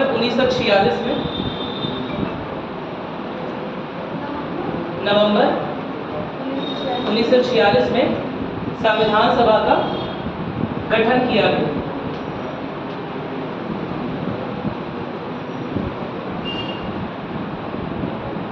ठीक है, अब उस स्ट्रक्चर के बारे में हमें लिखना है, लेकिन आज भी लिखवा रहे हैं कि इसमें कई सारी चीज़ें आप मिस कर जाओगे और एक्सप्लेनेशन थोड़ा लंबा है। ठीक है, आप ये करोगे, अभी जो लिखा है उसे अगर पढ़ो, देखो क्या चीज़ नहीं आ रही, कुछ नहीं आ रहा, कुछ इस स्ट्रक्चर के बारे में लिखना है कि कितने कितने काम से क्या क्या था, है ना, कितने सदस्य होने थे, फिर बाद में कितने हो गए जब पाकिस्तान अपनी अलग ही संविधान सभा की बात करेगा। पहले इसमें पार्टिसिपेट करेगा, पहले इस वाली संविधान सभा में पार्टिसिपेट करेगा, लेकिन आगे चलकर अपनी अलग संविधान सभा की बात कर लेगा। पार्टिसिपेट नहीं करे, शुरुआत की 1-2 मीटिंग रही है, उसके बाद नहीं रही, उसके बाद बाइकआउट कर दिया पूरी तरह से, है ना। वो बोल रहे हैं कि हमारी बातें सुनी नहीं जा रही है, तो हम अपनी संविधान सभा लगा। क्या मेरी बात सुने? लेकिन उस समय तक ब्रिटिश सॉवरेनिटी खत्म हो चुकी ना, ब्रिटिश सत्ता खत्म होगी लगभग, है ना। मतलब ऑन पेपर नहीं, लेकिन प्रैक्टिकल में ब्रिटिश सॉवरेनिटी, ब्रिटिशर्स की बात मानने लोग कम कर दिए। ऐसे में अब ब्रिटिशर्स का नियंत्रण नहीं रह जाएगा किसी के ऊपर, ना कांग्रेस के ऊपर, ना ही मुस्लिम लीग के ऊपर। उसके लिए अपने जो मेंबर्स हैं, जो सदस्य हैं, उन्हें संविधान सभा से बाहर कर देगी और उसके बाद खुद का संविधान सभा बनाएगी, जिसके तहत पाकिस्तान के संविधान का निर्माण होगा। क्या मेरी बात क्लियर है? और बच्चे लोग जो सदस्य रहेंगे वो क्या करेंगे? नहीं, रजवाड़े तो पार्टिसिपेट करते हैं। रजवाड़े में देखो सारे कितने रजवाड़े बताओ? 500-300 नहीं, वो तो सीट रजवाड़े, टोटल रजवाड़े के 550 से ऊपर, 565 के आसपास ना। क्या मेरी बात है? वो सीटों की संख्या मत देखो। अच्छा तुम लोग तुरंत देखिए बदल, अरे कुछ नहीं, अभी वो पुराना वाला आंसर भी यही से देखिए बता रही हूँ। अरे सही, इसमें मुझे छाटना पड़ता है जगह सही लिखा है, इसकी हिंदी वाले में हेल्प लेता हूँ। मेरी बात सुनिए, इसमें कुछ चीज़ें गलत भी लिखी हुई सर ना।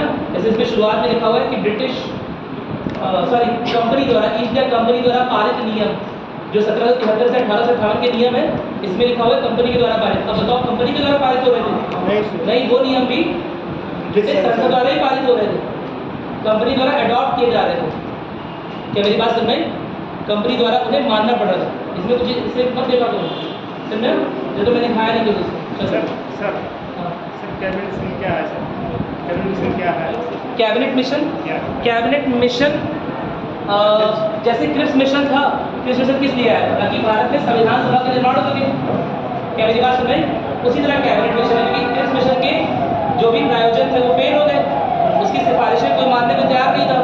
तो अब दोबारा से एक मिशन भेजा जाएगा भारत में, ताकि भारत में संविधान सभा का गठन जो हो वो कैसे किया जाए, क्या उसका प्रारूप हो, कितने सदस्य कहाँ से लिए जाए, इस बारे में सारी रिकमेंडेशन, सारी सिफारिशें कौन देगा? Cabinet mission. क्या मेरी बात सुने? इसमें भी एक सदस्य सर स्टैफोर्ड यूज करके आएंगे। मेरी बात सुने? कैबिनेट मिशन में भी एक सदस्य सर स्टैफोर्ड यूज करके आएंगे, क्योंकि उनके पास भारत का अनुभव हो गया ना, एक बार प्रस्ताव लेकर आए और वापस चले गए। ठीक है, तो उन्हें भारत का थोड़ा सा अनुभव हो गया, तो दोबारा से वो आए, लेकिन अब की बार और भी लोग रहेंगे। मेरी बात समझ आ गई? तो पूछ रहा सर कम तो नहीं कैसे अध्यक्ष बन रहे? Sir Patrick Lawrence, Stafford Cripps और एक और लोग। ठीक है, वो हिस्ट्री का पार्ट है। ठीक, और पूछ रहे हैं, एक बार देख लो क्वालिटी वाले पार्ट से तो दिक्कत हो रही तो बताओ।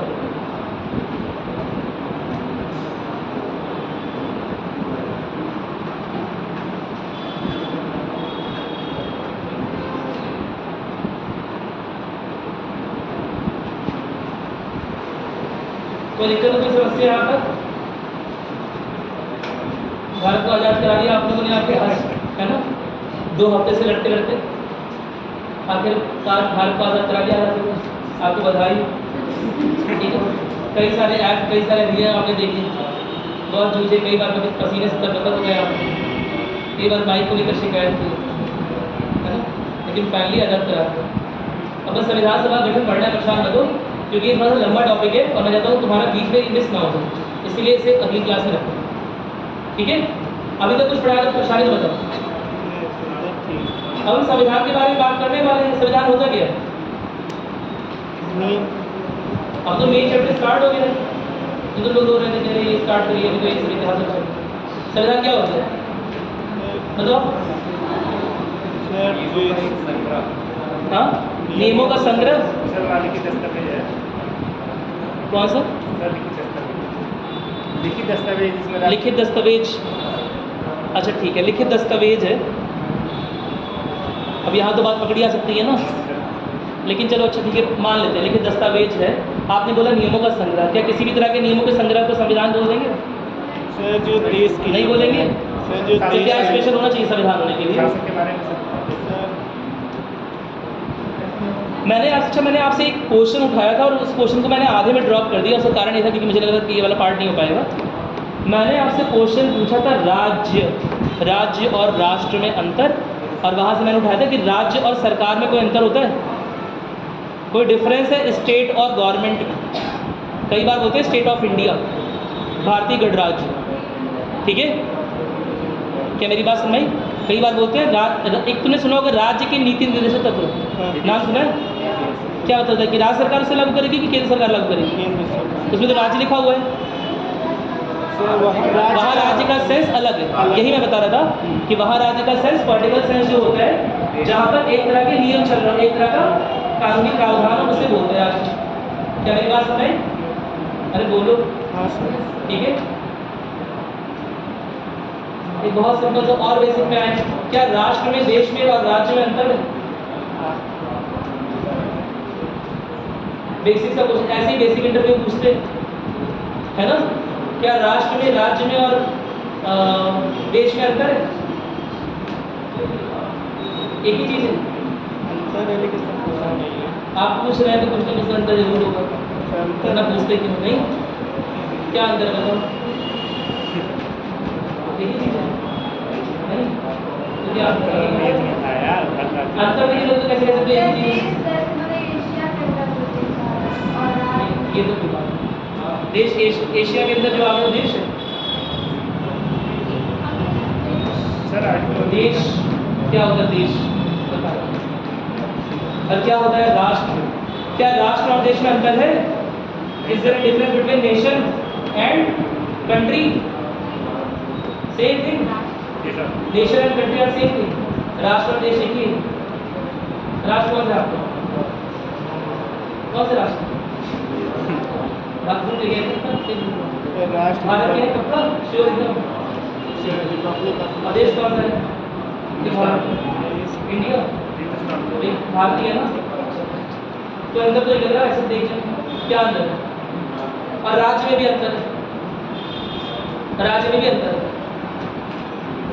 राष्ट्र कब बोलते हैं? सुनो मेरी बात, कभी कभी एक ही चीज को दिखाने के लिए अलग अलग एडजेक्टिव्स का उपयोग करते हैं, अलग अलग शब्दों का उपयोग करते हैं। लगभग अगर भौगोलिक स्थिति के संदर्भ में देखें तो उसे बोलते हैं देश। मेरी बात सुने? लेकिन एक देश केवल भौगोलिक स्थितियों से नहीं बना, वहाँ के लोग भी होते हैं। भारत और देश है ना, सुना होगा, भारत देश और लोग करके काफी इंसिडेंट। तो केवल भौगोलिक परिस्थितियाँ नहीं है देश, और भी चीज़ें ज़्यादा है। क्या क्या है? यहाँ के पहाड़, झरने, भौगोलिक स्थितियाँ, लोग, पॉपुलेशन, जनसंख्या, प्रवृत्तियाँ, सोशल कस्टम्स, है ना, सामाजिक बुराई, सामाजिक अच्छाई, सब कुछ मिलाकर देश। राष्ट्र क्या होता है?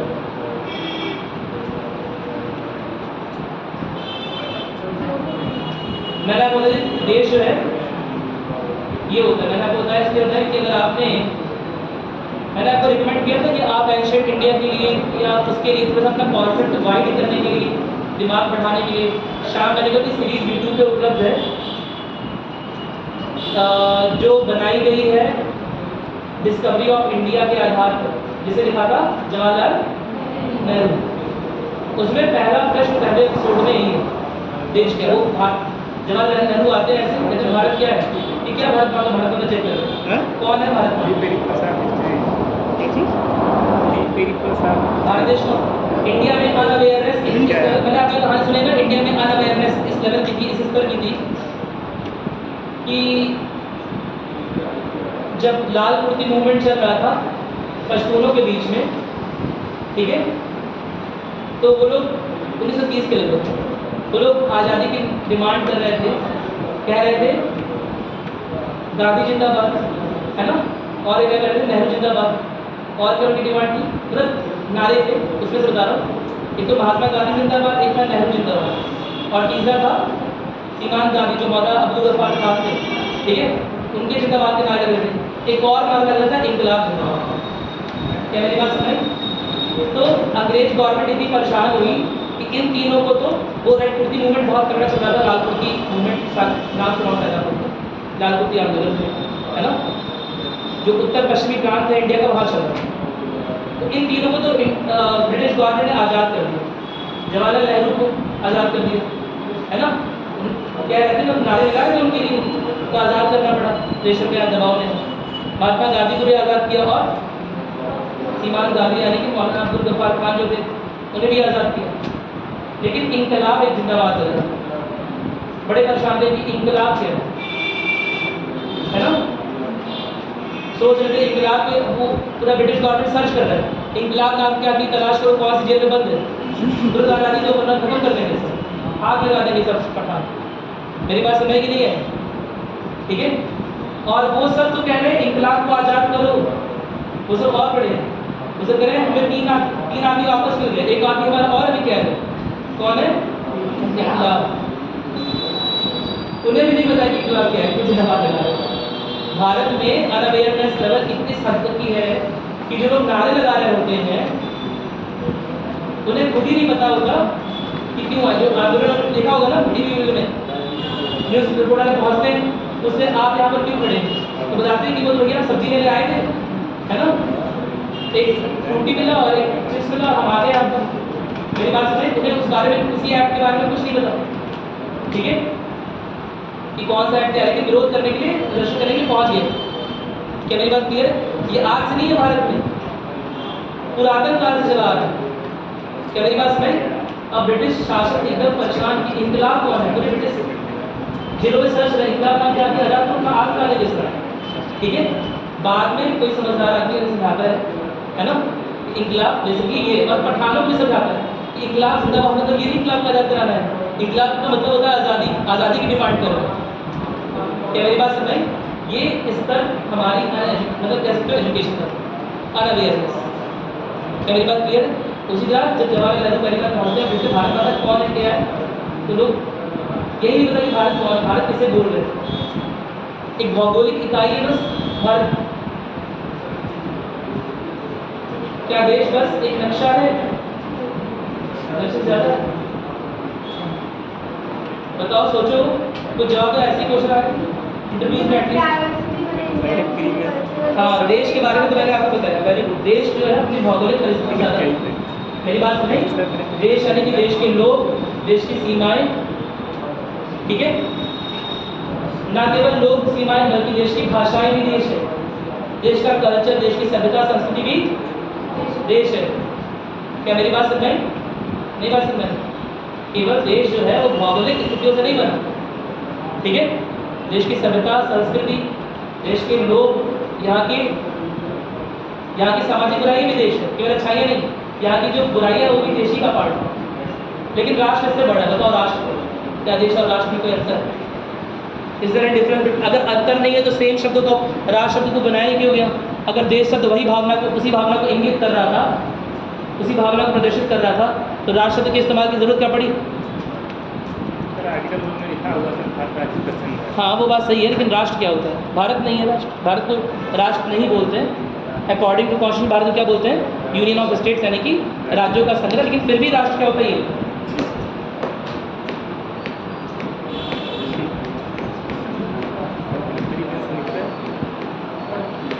राष्ट्र यानी कि ऑफकोर्स जहाँ पर डाइवर्सिटी हो, लेकिन फिर भी यानी कि डाइवर्सिटी यानी हो सकता है वहाँ पर विविधता हो, भाषा की,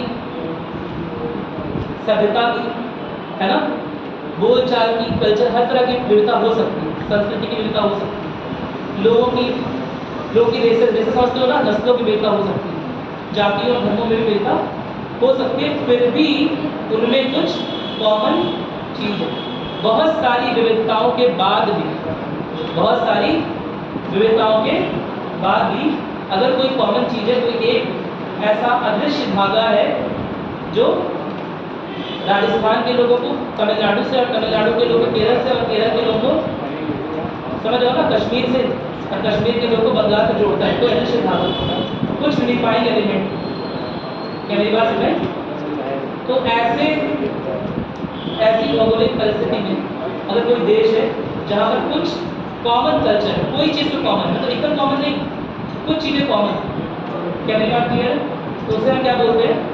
राष्ट्र बोलते हैं। क्या मेरी बात में ये राष्ट्र भावना का जो प्रादुर्भाव है, ये यूरोपियन स्टेट्स में, जब यूरोप के देशों में बहुत सारी क्रांतियाँ होने तब आए, उन्होंने बोला उन्होंने राष्ट्र क्या डेफिनेशन दी? किसी एक भाषा, किसी एक नस्ल या किसी एक धर्म के अनुसार अगर कोई लोग मतलब एक ही जगह पर रह रहे हैं, किसी एक ही भौगोलिक देश का हिस्सा है, तो उसे राष्ट्र बोलेंगे। क्या मेरी बात क्लियर थी? लेकिन भारत के संदर्भ में क्या यह दृष्टिकोण उचित है? क्योंकि भारत में एक धर्म के लोग भी नहीं है, ना ही एक भाषा के, ना ही एक नस्ल के। क्या मेरी बात क्लियर हुई? कोई समस्या तो नहीं? जो यूरोपियन कॉन्टेक्स्ट में, जो यूरोपियन हिस्टोरियंस लिखते हैं, उसके अकॉर्डिंग राष्ट्र क्या है? राष्ट्र है जहाँ पर कोई कुछ बड़ा यूनिफाइंग एलिमेंट, कोई बड़ा तत्व हो जो उन सारे लोगों को एक। क्या मेरी बात है? अब वो बड़े तत्व कौन कौन से हो गए? भाषा, धर्म और सभ्यता, रेस भी होती है, रेस समझ तो, नस्ल। क्या मेरी बात समझ आ रही है? तो समान नस्ल के, सेम तरह के नस्ल के लोग हैं, वो किसी भौगोलिक परिस्थिति में रह रहे, तो उन्होंने अपना राष्ट्र डिक्लेयर कर दिया, या सेम लैंग्वेज को बोल रहे हैं। क्या मेरी बात? सेम भाषा को बोल रहे हैं। भाषा सबसे बड़ा फैक्टर से बोला जाता है कि अलग अलग जाति, अलग अलग धर्म भी है, जो भी लोग रह लेते हैं, भाषा से होनी चाहिए। क्या मेरी बात क्लियर? लेकिन ये सारी डिफिनीशन तो इंडियन कॉन्टेक्स्ट में बैठती ही नहीं है, भारतीय परिप्रेक्ष्य में बैठती नहीं है सारे मानक, क्योंकि भारत में ना ही एक भाषा के लोग हैं, ना ही एक धर्म के लोग हैं, ना ही एक जाति के लोग हैं, ना ही एक नस्ल के लोग हैं। एक ही नस्ल के लोग नहीं है, एक नस्ल के लोग, समझा? बल्कि शशि थरूर की किताब में लिखा हुआ है कि जितने भी नस्ल होती हैं पूरे ह्यूमन काइंड में पाई गई मानव सभ्यता में, कहीं ना कहीं भारत के लोगों से, मतलब भारत में हर तरह की नस्लें पाई जाती है। ये सब क्या मेरी बात सुन रहे? नहीं बात सुन रहे? तो फिर एक ही तरह के जो लोग हैं, संविधान ठीक है, चलो ये मानते हैं, लेकिन एक यूनिफाइंग एलिमेंट होना चाहिए। पहली बात तब बोलेंगे राष्ट्र। मेरी बात सुने, एक कॉमन चीज़ होनी चाहिए जो इंडिया में वैसी नहीं है, और चीज़ें जैसे कि हमारा आज़ादी के प्रति स्ट्रगल जो पूरा का पूरा अंग्रेजों के खिलाफ है, उसके पहले तो भारत कई राष्ट्रों में बटा था। मराठा अलग राष्ट्र मानते थे खुद को, नहीं मानते थे कि बंगाल राष्ट्र का हिस्सा थे, क्या मराठा और बंगाल एक ही राष्ट्र थे? क्या मराठा और पंजाब एक ही राष्ट्र थे? क्या पंजाब और राजपूत एक ही राष्ट्र थे? क्या राजपूत और अवध के नवाब एक ही राष्ट्र का हिस्सा थे? तो फिर क्या कॉमन एलिमेंट मिला? एक कॉमन एलिमेंट मिला जो इंडियन नेशनल स्ट्रगल के दौरान, कि भारतीय राष्ट्रीय आंदोलन के दौरान जन्मा। मेरी बात सुनाई कि हमें चाहे कितनी विविधता हो, लेकिन फिर भी हमें कुछ कॉमन एलिमेंट है, कुछ समानता हो। क्या मेरी बात क्लियर है? कोई दिक्कत तो नहीं है ना? कम से कम यह समानता तो है ही कि उनका जो शोषण हुआ हम पर, वो बिना किसी धर्म के, जाति के, भाषा के आधार पर, बिना पक्षपात के आधार पर, चाहे हिंदूज हो चाहे मुस्लिम्स हो, मेरी बात समझ, दोनों को बराबर रूप से दंडित किया उन्होंने, ब्रिटिशर्स ने। मेरी बात से उन्होंने पक्षपात नहीं किया, उन्होंने इतनी पिटाई की, उतने डंडे हिंदूज को मारे, उतने मुस्लिम्स को मारे, जितने मुस्लिम्स को होते हैं क्रिश्चियंस को, अगर क्रिश्चियन यहाँ का हिस्सा है वो वाले क्रिश्चियन है, यूरोपीय वाले, ठीक है? मेरी बात सुनाई, उतने सिखों को लगा, उतने बुद्धों को लगा। क्या मेरी बात क्लियर है? तो एक कॉमन एलिमेंट, ठीक है, राष्ट्र के बीच में कोई कॉमन एलिमेंट होता है। और इसलिए जब भारत आज़ाद हो रहा है तो विंस्टन चर्चिल ने क्या बोला, नाम सुना है विंस्टन चर्चिल का? क्या बोला? भारत उतना ही एक राष्ट्र है जितना कि विषुवत वृत्त। India is not more than a country than an equator. इस तरह की बात हुई। क्या विषुवत वृत्त कोई राष्ट्र है? बताओ। कि रेखा है, रेखा है ना? विषुवत वृत्त एक काल्पनिक रेखा है ना? बहुत सारी विविधता होगी विश्व वृत्त में। तो वो यही बोले विंस्टन चर्चिल कि भारत का सर्वाइवल हो नहीं पाएगा ये राष्ट्र के रूप में, है ना? क्योंकि भारत में बहुत सारी विविधता पहले से ही है। भारत एक विश्व वृत्त से ज़्यादा राष्ट्र नहीं कहा जा सकता। उन्होंने ये बात कमेंट किया कि बहुत दिनों तक जो राष्ट्र का स्ट्रक्चर लेके चल रहा है वो चल नहीं पाया। मेरी बात सुन भाई, अरे बोलो। इंडिया एक बहुत एक्सेप्शन, एक अपवाद के रूप में आया है ना? इंडिया शायद इकलौता पहला ऐसा कंट्री है जहाँ पर इतनी ज़्यादा हर एक चीज़ में विविधता है और उसके बाद भी एक राष्ट्र के रूप में खड़ा है। क्या मेरी बात सुनाई? राष्ट्र के रूप में या राज्यों का संग्रह बोल रहे हैं, राज्यों के कलेक्शन के रूप में खड़ा। क्या मेरी बात क्लियर? कोई दिक्कत तो नहीं है? चलो कल बात करेंगे राष्ट्र और राज्य के बीच में अंतर। आज देखो